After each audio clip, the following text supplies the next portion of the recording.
What's up, YouTube? The reason you're seeing this Free Friday starting off in a van riding down the streets of New Orleans is because I woke up this morning and didn't even realize it was Friday.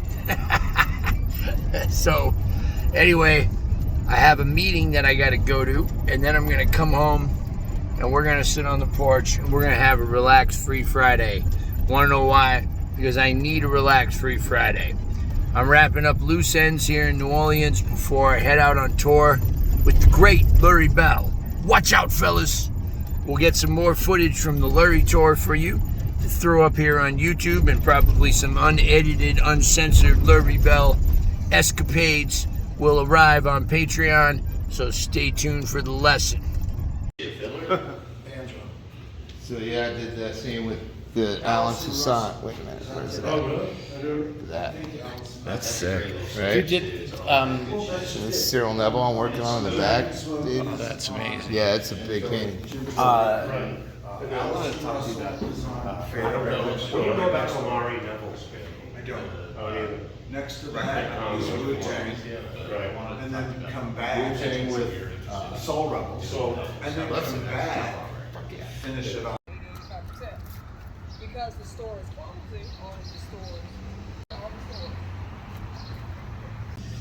So I said today was going to be a relaxed Free Friday. So those of you that dig it, subscribe today. There's hundreds of these lessons, and a lot of them are, well, almost all of them are a lot more formal than this one. But if you dig the way this is today, this kind of relaxed talking atmosphere, definitely check out my Patreon channel, because this is what most of the Patreon videos are like. So here's what I want to talk about today. Why do we do all this stuff? Why do we learn these scales? Why do we learn these arpeggios? Why? Why do we learn the licks, right?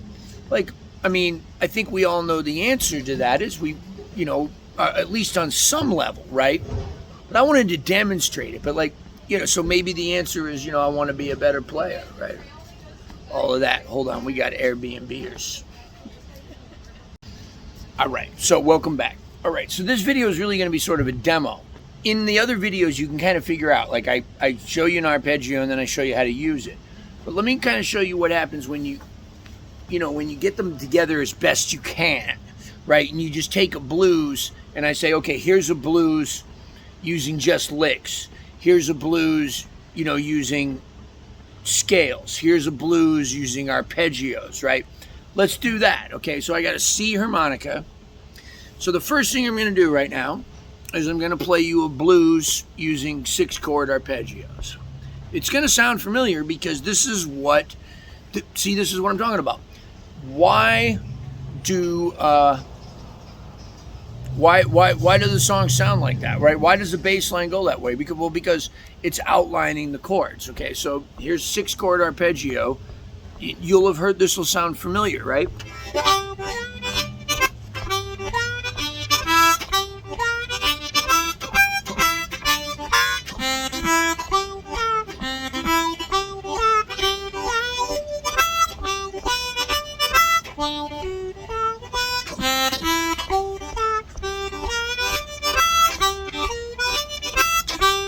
There we go, 7th chord arpeggios.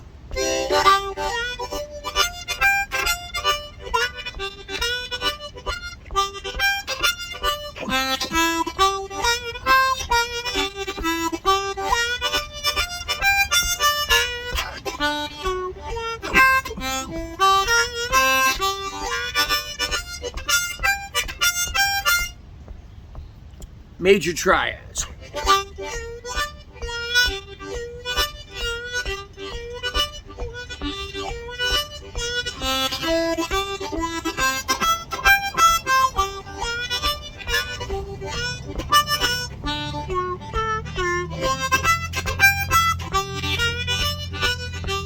Okay, right. So now if I just with those three things, major triads, 7th chords and 6 chords, if I practice those individually, guys, if I practice them by themselves, like, hey, look, here's 10 minutes of 6-chord arpeggios, 1, 4, 5. Do that every other day, for a few weeks, practice 7th chord arpeggios. Do that every other week. Practice major triads. If I do that, I can then experience a little bit of freedom and I can start to improvise. Now, what I mean by improvising is I won't really be thinking about Little Walter or Butterfield or any other player. I'll just be thinking about, well, here are the notes in this chord. Let me add some of the notes from another chord, and let's see what happens.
So right there, I was just mixing 6th and 7th chords, right? I didn't even put in the major triad.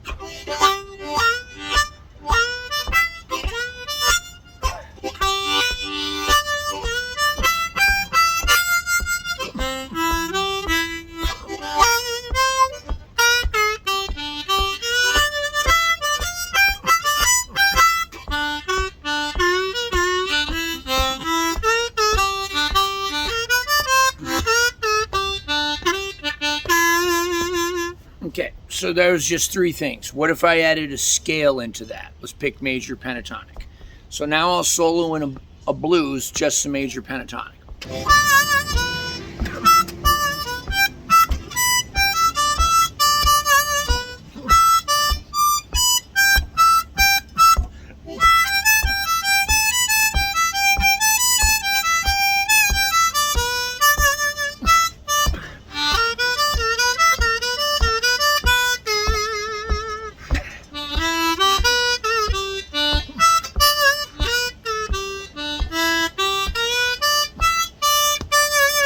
Okay, minor pentatonic.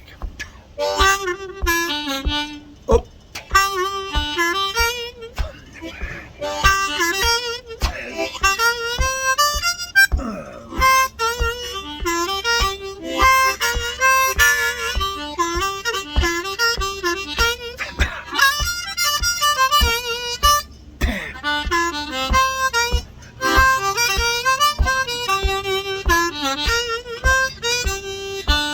Blues.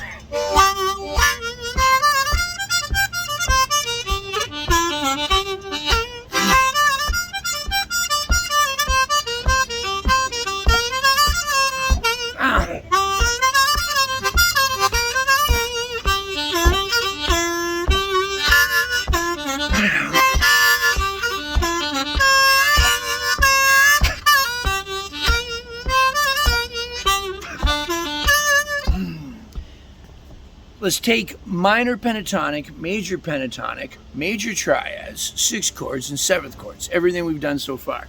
Mix them together. There are videos for all of this stuff on my YouTube channel, right? Right here. For everything I haven't, there's not one thing that I've demoed today that there's not a video for, okay? But now we're just showing you why, right? And like, guys, check this out. Like, there's not one thing that I've showed you that when I was playing it, I didn't think I need more practice on that. Not one thing, right? All right, so now I'll just mix it together. What's that mean? It means I'm just gonna play, right?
All right, that was all right. That was all right.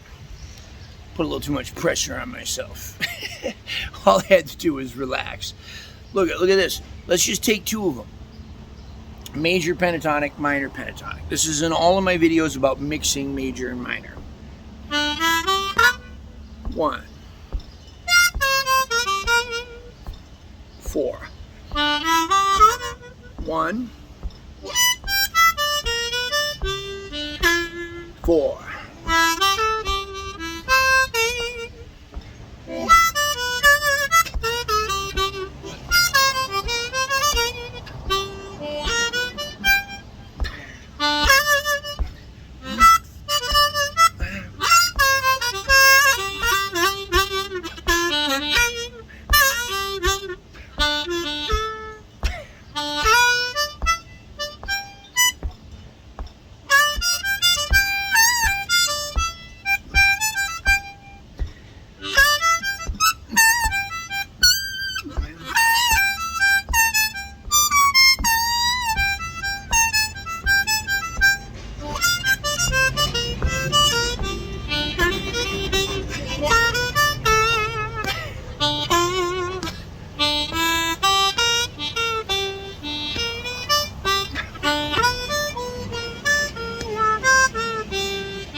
There's a lot of construction here, sorry about that.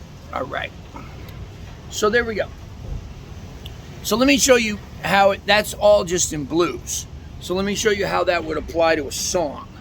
Okay, so let's take this number here. This will be a workout for me.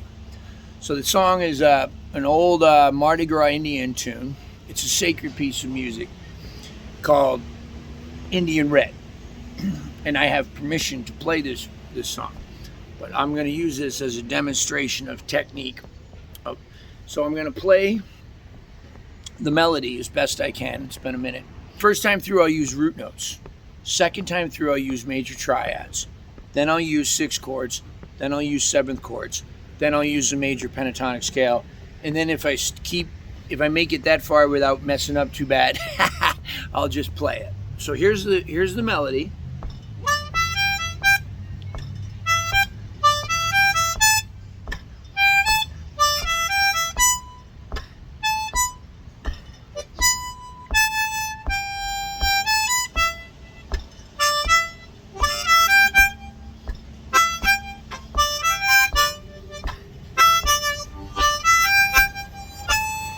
Again.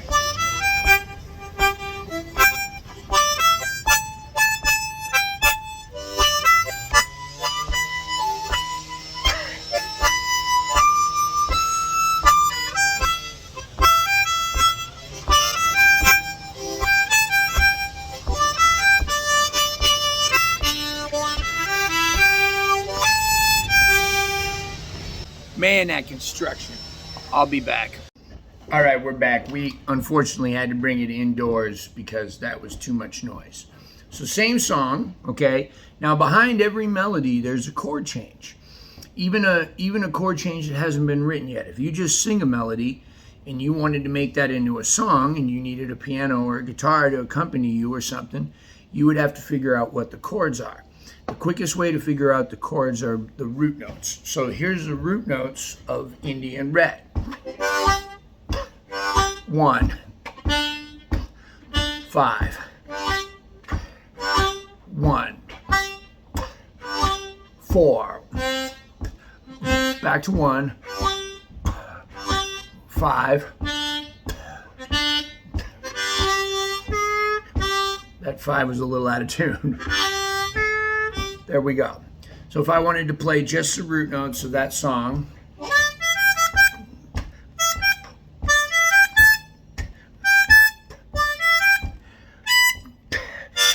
so that's the melody, okay? So just the root notes.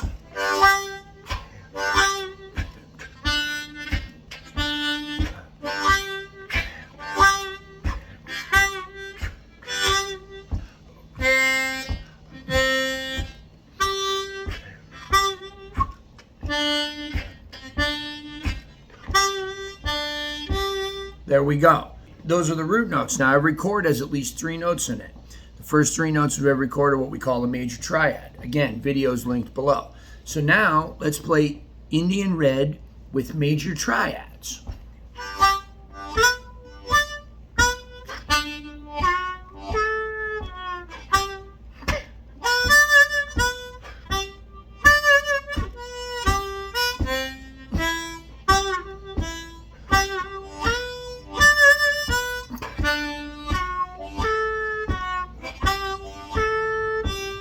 Okay, now let's do it again, and instead of playing them in sequence, let's just have some fun, take them out of order. Play melodies within the chord change.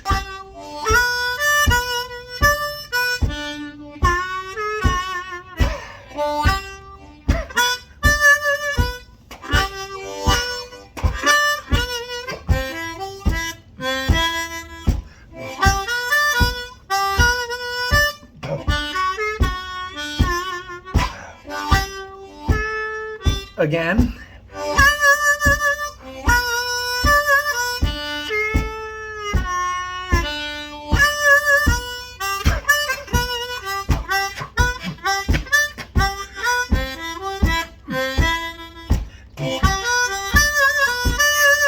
Now.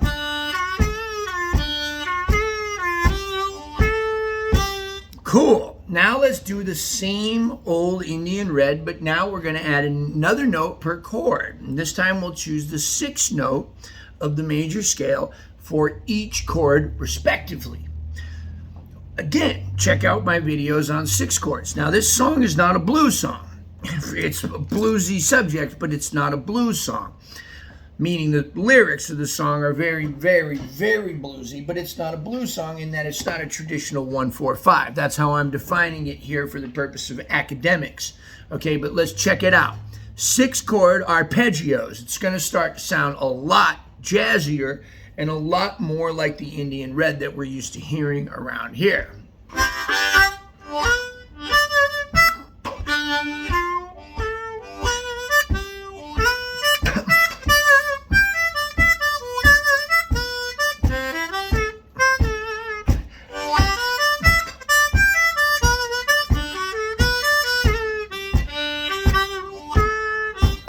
Let's do that whole thing again. Oh my God, I'm running out of batteries. Let me plug in. Okay, I'm plugged in and I'm back. So one more time, 6-chord arpeggios, improvising.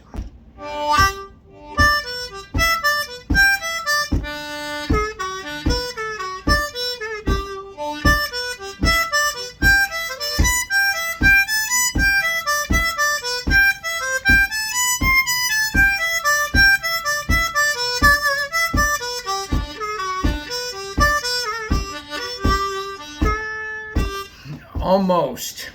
Keep in mind, I'm improvising. See, this is how cool this is. Now, all I'm doing is just running the notes in the chord in little different ways. Up 3. Start on the next one, up 3. Start on the next one, up 3. It's so cool. One more time.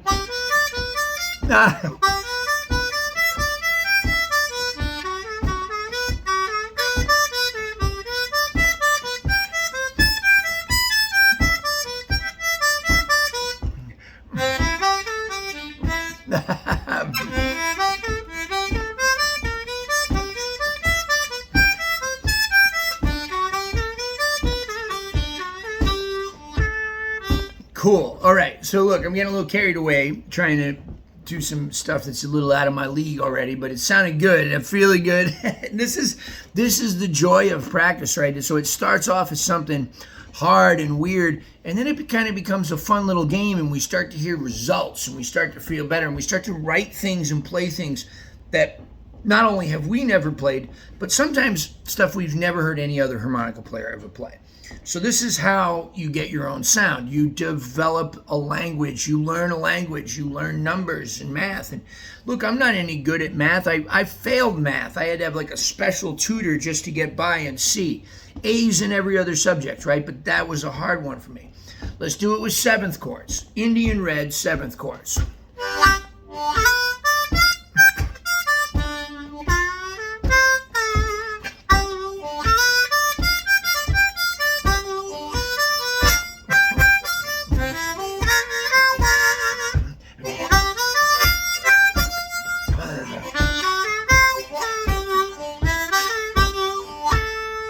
Again.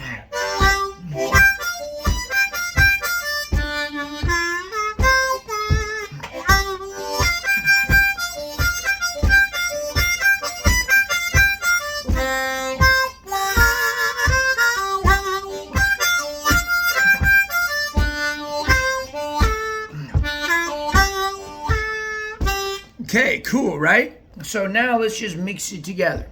I'll start with the melody, and then I'll play some arpeggios, both 6th and 7th chords, and major triads, of course, in there. And then I'll close out major pentatonic. Start with the melody.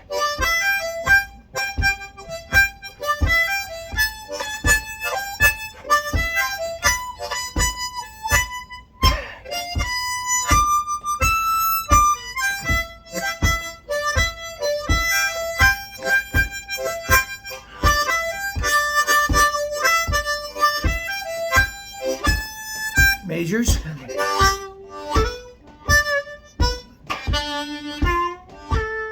Triads.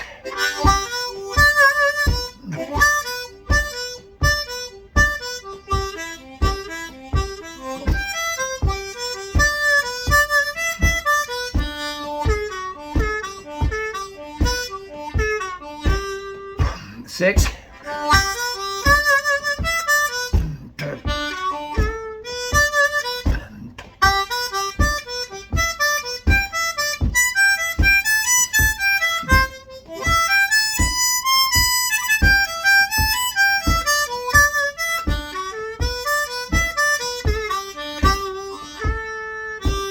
Sevens.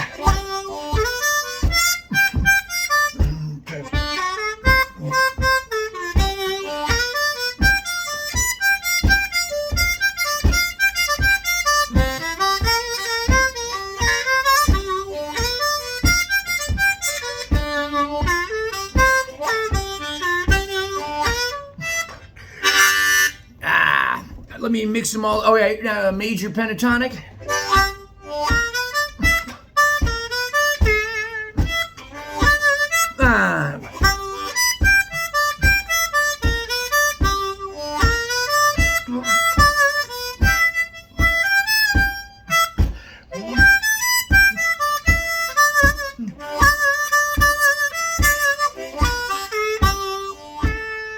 Again.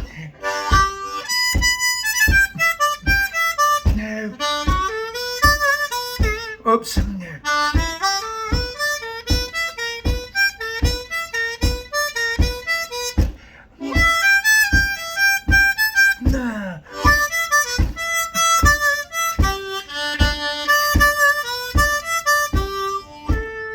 One more.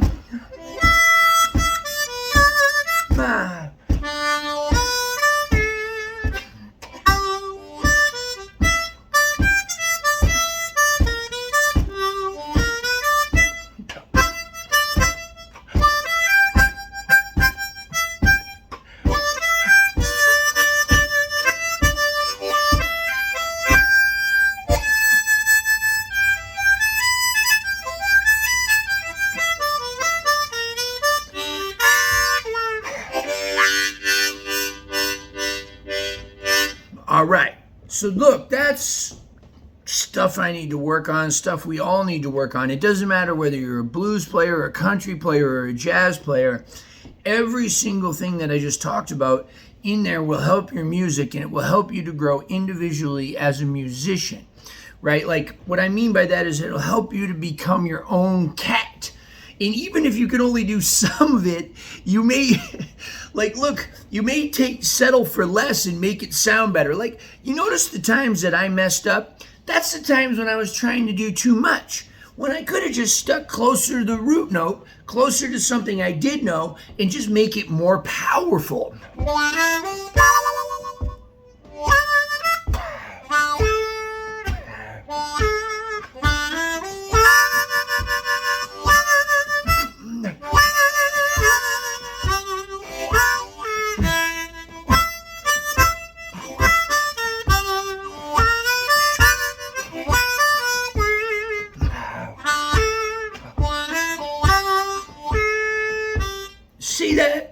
See that? Now, instead of trying to go, which is cool, right? Instead of trying to do that, I just took that major pentatonic scale and focused on some feeling. Now, there's nothing wrong with doing the other one. If I can get feeling into the other one, that's good. But if I need my brain to think, where's this note, where's that note, where's that note, I might lose some of the feeling, right?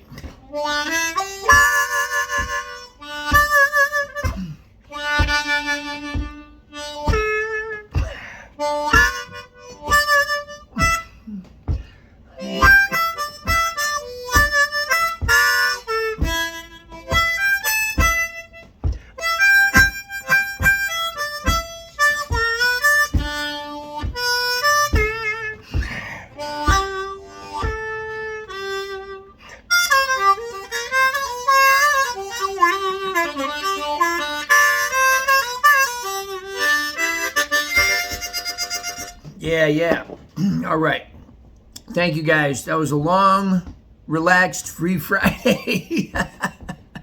Look, sometimes the most important things that we can do with our music, instead of learning something new, is go back to something that we think we know and find out how well we know it. Can we do it backwards? Can we do it forwards? If the chord has 4 notes in it, 1, 2, 3, 4, can I play 1, 2, 3, 2, 3, 4, or 1, 2, 3, 2, 3, 4? Can I do it backwards? 4, 3, 2, 2, 3, 1. Can I do that? Can I take them out of order? 3, 1, 4, 2. Can I do that, right? All the way up.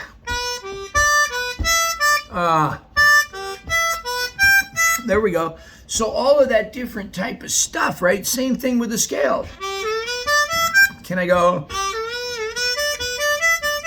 Right, so we think we know stuff. Oh, I learned the major pentatonic scale. I learned that in a video 8 months ago. I can play it, right? I can play it. It sounds like my girl.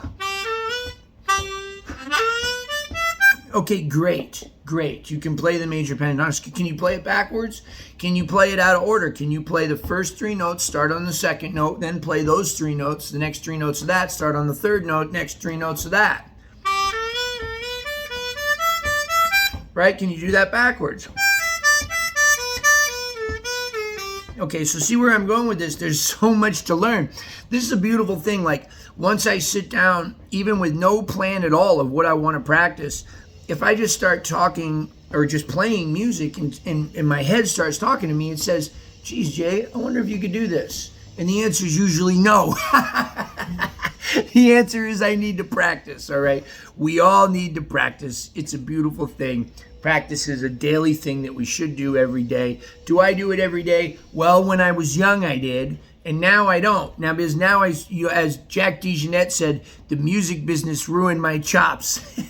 I spend too much time worrying about getting YouTube videos up and teaching other people how to play, and then going out and playing myself, that I don't have time to sit down and practice my chops. But today you got to see me sort of practicing, okay? You got to see me doing it. Now, I didn't have the ability to stop, and there is a couple of things I'm going to edit out of this. But overall, that was just live, me figuring out how to do that. There were a couple clams here and there, but I can live with them, all right? I can live with them, right? Want to know why? Because I'm not perfect. That's right, I'm not. And neither are you. And don't worry about that. We don't want to be perfect. We want to mess up because it brings us back to the very start where we find ourselves in a teachable state. If you've made it this far into this video right here, you are beyond teachable. You are very patient and you are ready to keep going, right? That's the big thing. That's what we want to be. We want to be open-minded and ready to keep going. And guess what? It gets exciting. It gets exciting. Even all of the bad parts just start to become funny after a while. So we're going to get mad at ourselves. We're going to get frustrated. It's all part of the process. It's what we do with things that we love. We go through dips, ups and downs, but we stick with it and we never give it up. And even if we put it down for a little while, we eventually always come back to it. All right. Come back to me next Friday. Thank you guys very much. I appreciate you guys. Stay tuned for the credits.